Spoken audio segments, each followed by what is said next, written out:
Hey everybody, it's Julianne from Cary Quilting Company in Cary, North Carolina. Today is Monday, December 30th, and today I wanted to show you something that I used this past weekend, for the first time ever, even though we've had them in the shop forever. And I want to share with you why I think it's important. I think it's also really important to continue learning new skills all the time. And I've been quilting since 1993, and I still feel like I have lots and lots of things I can learn. So this past weekend I was finishing a quilt, not this one but another one, that had a facing on it like this, and I wanted it to lay flatter. I'm getting ready to send it in to Paducah for the AQS show in Daytona Beach, and Roberta suggested I use a clapper and a wool mat to make it flatter.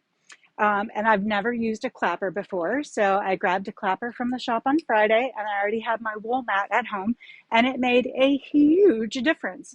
So I just want to share with you guys what I did, what you can do, and then we do have clappers and wool mats here at the shop. So we have this clapper by Riley Blake Designs, which has a nice kind of little dented handle in it. And then we also have some by J&S Woodworking, which is a local duo, and they are usually at our handmade markets. And these are not online, but if you call us, we can help you with these because they are all individual. So they are not listed online for sale, but the Riley Blake clappers are. And then the wool mats come in small, medium, large. I just have the small one. I think if you're doing a bigger quilt, a larger one would definitely be easier to use. But since the clappers don't come in large, you may be fine with a small one. So I put together a little bit of fabric this morning just to show you what happens in the difference between ironing and using the clapper. So you can come in real close here. I have not ironed anything yet. It's all just kind of lumpy bumpy because I threw it together right before I left home. And so I have a hot iron here, no steam. I'm just going to iron this nice and flat. And you're going to have to pull in real close to see that this is still kind of bumped up right here. I don't know if you can really tell, but this is not as flat as it really could be. And sometimes that matters, especially for show quilts and things like that. So I'm going to put down my wool mat, and then I'm going to turn on the steam over here. So I do have some water in my iron. I don't usually recommend steam for quilts, but when you're trying to flatten a seam, steam is really the way to go. Let me make sure it's steaming. Okay, so now I'm going to steam this on the wool mat. Make sure I've got some steam going in there. And then as soon as I get done with the ironing, I'm going to hit it with this clapper and just kind of squish down. Just squish it down, give it a little rock.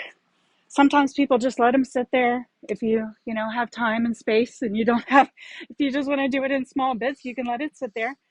But now look at that difference. Look at how flat that is. I don't know if you can really tell, but that is a flat seam.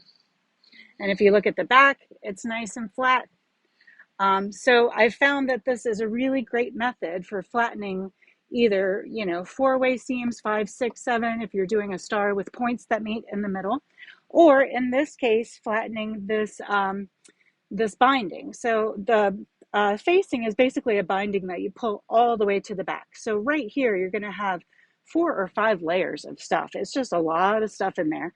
So this morning I flattened this corner of it. Hopefully you can see this. And then if you look at the other corner, you'll see how big it is. So we're going to play right here with the clapper and the steam and see if we can get this corner nearly as flat. It's going to be a little bigger just because we have some extra fabric wrapping around the corner there, but I bet we can make it nice and flat, which is definitely going to help. Now, of course, if you are more of a hobby quilter and you don't care so much about having super flat anything, this may not be, your cup of tea. But for people that enter shows, look at that. For people that enter shows, this is a game changer.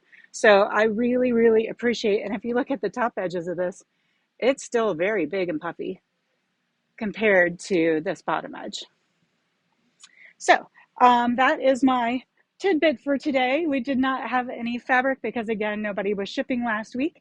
So our inventory team is going to be back in on Thursday, and we will continue with our videos as normally scheduled on Thursday. We will be here tomorrow. We're open from 10 to 3 on the 31st, and then we are going to be closed on Wednesday the 1st. So we will be back here with another video for you tomorrow. If you have something you'd like me to demo or a question for me, I will put a link in the description of today's video so you can let me know what you'd like to learn or what questions you have. I hope you guys have a great afternoon, and we'll see you back here from the shop tomorrow. Bye.